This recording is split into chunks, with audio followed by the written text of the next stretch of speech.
5G विस्तार कर रहे हैं, 6G पर काम कर रहे हैं और इंडस्ट्री 4.0 के लिए डिजिटल इंफ्रास्ट्रक्चर ये उसकी बैकबोन होती है। हम इंडस्ट्री 4.0 को ध्यान में रखते हुए हमारे डिजिटल इंफ्रास्ट्रक्चर को तैयार कर रहे हैं। हम सरकार की ज्यादा से ज्यादा सेवाओं को ऑनलाइन बना रहे हैं।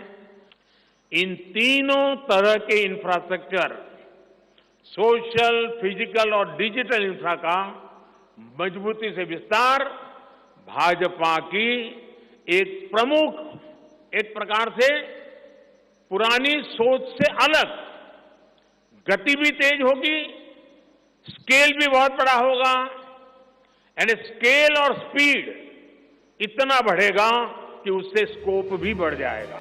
आज हम एक ऐसे विषय पर चर्चा करेंगे जो न केवल भारत के लिए बल्कि संपूर्ण वैश्विक अर्थव्यवस्था के लिए महत्वपूर्ण है। अंतर्राष्ट्रीय मुद्रा कोष यानी कि IMF ने हाल ही में भारत की आर्थिक वृद्धि दर को 2024 के लिए 6.8% आंका है, जो कि विश्व की प्रमुख अर्थव्यवस्थाओं में सबसे अधिक है।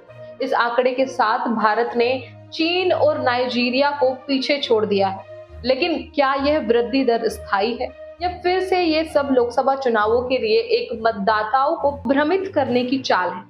क्या यह वृद्धि दर भारत की आर्थिक स्थिरता को सुनिश्चित करेगी और क्या इसके पीछे के कारणों को समझना हमारे लिए जरूरी है?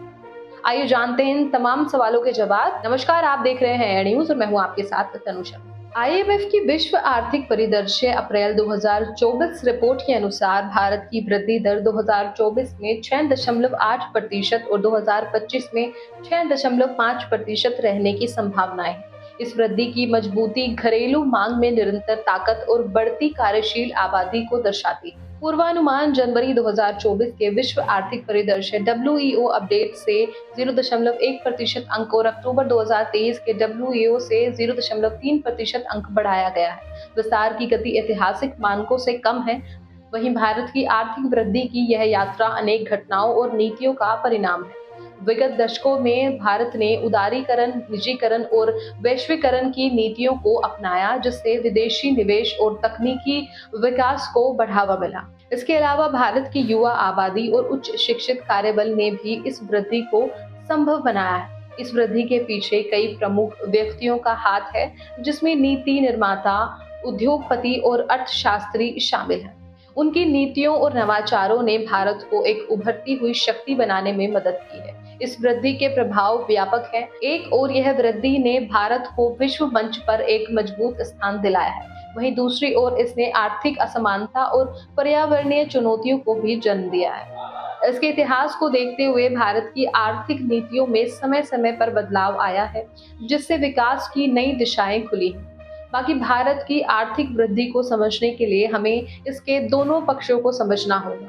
जहां एक ओर यह वृद्धि दर भारत के लिए अवसरों का द्वार खोलती है, वहीं दूसरी ओर यह आर्थिक असमानताओं और पर्यावरणीय दबाव को भी बढ़ाती है। इसलिए नीति निर्माताओं को ऐसी रणनीतियां अपनानी चाहिए जो सतत विकास को सुनिश्चित करे।